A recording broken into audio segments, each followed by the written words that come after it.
They're simultaneously separating you and Rachel Reeves and creating a division. Welcome to the SP Show. My name is Tatton and we're going to get straight on with this. We're going to talk about media bias. Now, everyone hates the BBC, right? Everyone seems to hate the BBC. Don't tell anyone, but I quite like the BBC. Anyway, shh, don't tell them that. The BBC get a lot of stick from media bias, but we're going to talk about newspapers now. Because this week we had a story that the economy had grown by 0.1%. It was covered by all the papers online, and The Guardian and The Telegraph both had it as their #1 story.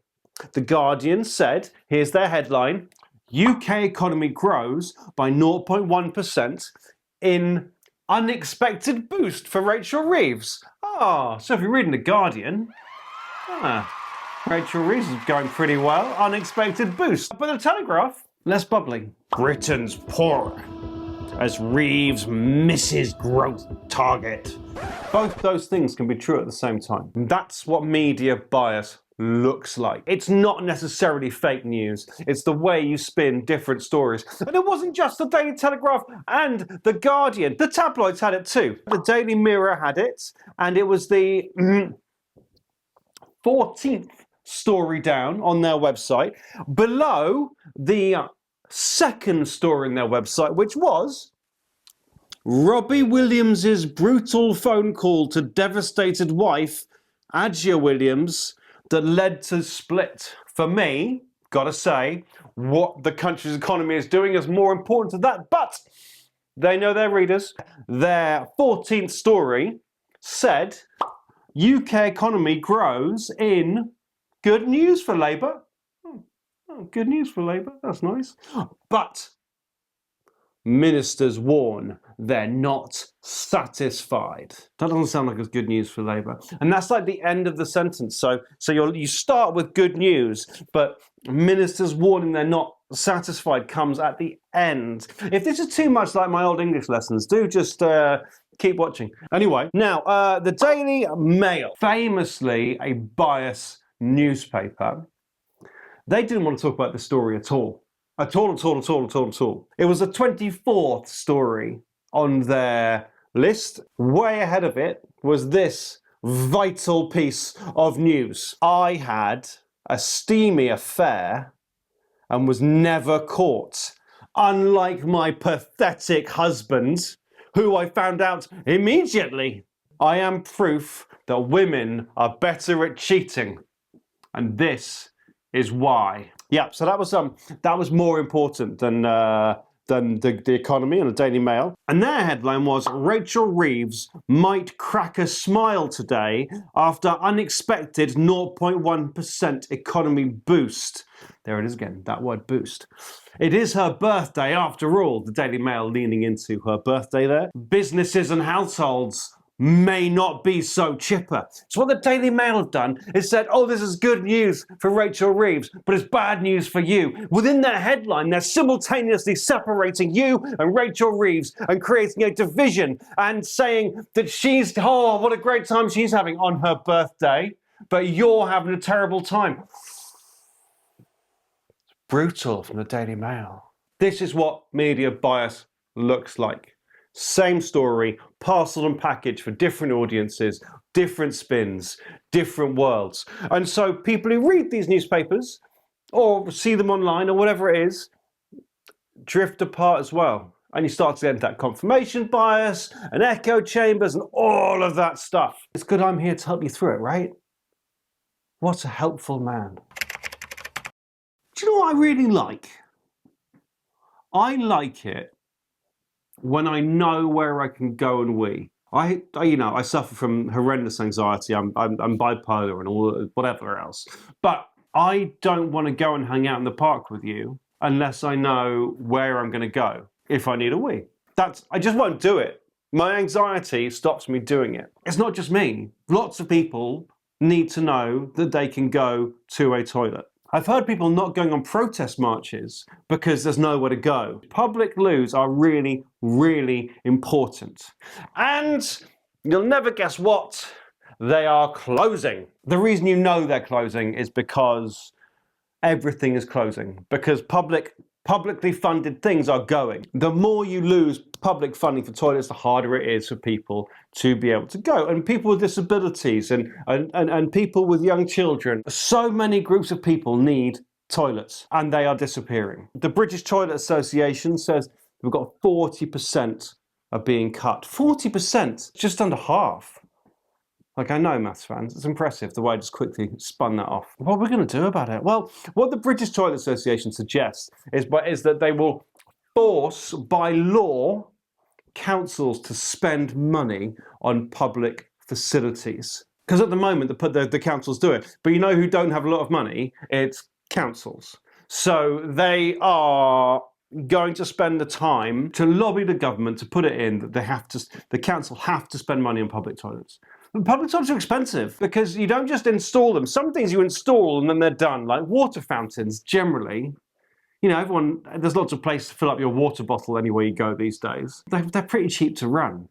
Like, it's basically a tap. But the thing about loos is that they get used, and when people use them, they become dirty. You have to have a member of staff cleaning the loos, and that's expensive. And then you've also got soap and loo roll, and I mean, they mostly have those hand dryers that just don't even do. They go on your hands. And you're like, I've just got wet hands that are slightly warmer than they were. Unlike the ones that go. If you think that the council should spend a penny so that you can spend a penny, then maybe get in touch with the British Toilet Association or your council or lobby the government, whatever. It's a problem that needs fixing, but it's a problem that no one wants to pay for, and it's a problem that's hard to find someone to be accountable for. Now, I want to get to comments from last week. Do feel free to ask a question. Just put it in the comments. Just ask us anything you want, you know, and we'll get to them. This week, I want to talk about some comments, though, because the main bit of that video on the show last week was about Nigel Farage and reform, and why reform, why now? And people said some really interesting things. Robert Allen, 591, said, there is no voice for change and things are getting worse for working people. Farage has no answers, but he reflects frustration. I think that a lot of reform voters would say that's not true because Farage has lots of answers. I'm not sure how many real working answers he's got, and we were talking on the video last week about how easy it is to spout answers. But I think people feel like he is offering answers. Is there a voice for change? The Liberal Democrats are not providing much voice for change in the House of Commons at the moment. The Conservative Party can't really offer a voice for change. They've just been in power for 14 years. It's really hard for them to offer a voice for change. Labour are struggling with the realities of being in government. So the voice for change has to come from elsewhere, and maybe the Green Party aren't being very vocal in Parliament at the moment. So that leaves Reform, who are being very vocal everywhere. So you keep seeing Lee Anderson popping up everywhere he goes. And then Andrew Rogers, 8707. I agree this is the perfect conditions for reform. However, media, including major newspapers and this video, failed to point out the gigantic problems with reform's policy. He then goes on to talk about reform's individual policies. It's a valid criticism of this show. We don't call out people's policies. I would say that's because I think it's up to you. I will do everything I can to give you the tools and the information to chat about things. What Simple Politics does is help people have better conversations about politics. I will never tell you what to think, except to think that SP is great. You have to think that. You don't think that. It's all right. Don't worry. You don't have to think that. We have a space within the media landscape, I think. 1.2 million followers enjoy what we do on a daily basis, in which we simply tell people what's going on and allow them to make up their own mind. You did make me think now, Andrew, so thank you very much. Thanks for that. We're going to move on, but please do pop your questions over and we'll have a look at more questions and comments next week. The very first SP show that we recorded was about assisted dying, and we're going to talk about it again now. We're going to talk about it because it is the single biggest change I can imagine to our legal system. When this goes through, if this goes through, it will be legal in this country to be involved with someone dying. We're talking about helping people who want to end their life. And that's why it's so tricky. Now, when this bill was introduced back in November, I think it was introduced by Kim Leadbeater. And when it came to House of Commons, it had the strictest rules, protections there are. You would go and see your doctor, your GP, and tell them what you would want to do, and then they would run the process, that GP, and a week later go see another GP. And then 2 weeks later, go see a High Court judge. And the High Court judge can call in these GPs or whatever.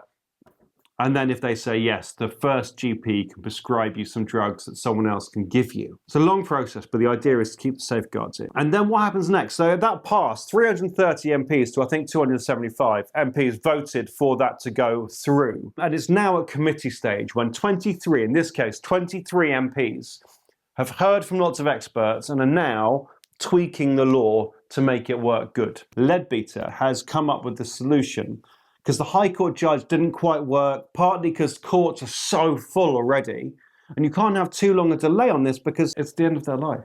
And also, if it was just a High Court judge signing things off, sign, then it's not a safeguard, it's just an administrative task from a High Court judge who's busy elsewhere. So we're going to have a panel, the suggestion is a panel of 3 people, one of whom is an ex-judge. It can still be a judge, but the idea is that generally an ex-judge.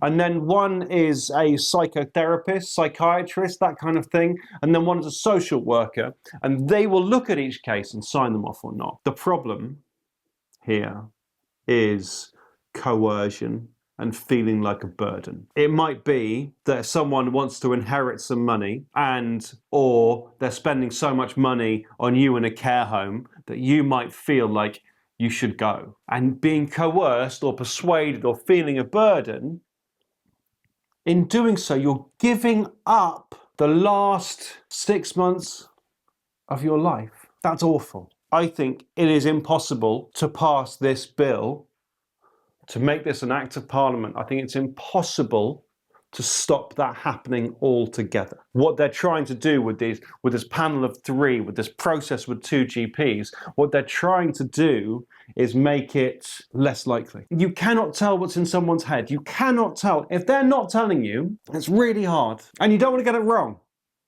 Because if someone is in real pain and they just, please let me go, you can't say, well, no, I think this person is coercing you. And at the same time, if someone is saying because they're being coerced, and the panel goes, yeah, no, I think that's real, and someone's missing the last few years of their lives. It's really, really difficult. What's going to happen is this panel will be put in. The law's now going to have this panel rather than High Court judge, and then the bill's going to go back to the House of Commons for 2 more stages. It'll come back probably in March. MPs will vote again, and they will vote on if it is now a solid, robust bill. Lots of MPs said last time out they were going to vote for it so it could be tightened up, so it could be really looked at in committee. Well, now it's in committee. They need to make it as tight as possible, and then MPs will decide again. If just 30 MPs who voted yes last time vote no next time, this bill stops. That's a thin margin. But if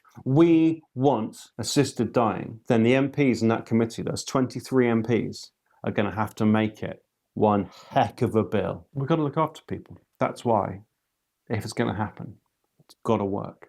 Well, lovely people, that's an emotional end to this week's SP show. Listen, thanks for joining me. It's always lovely to have you. Do leave us questions in the comments and things like that. And we will get back to you next week. Love you, bye.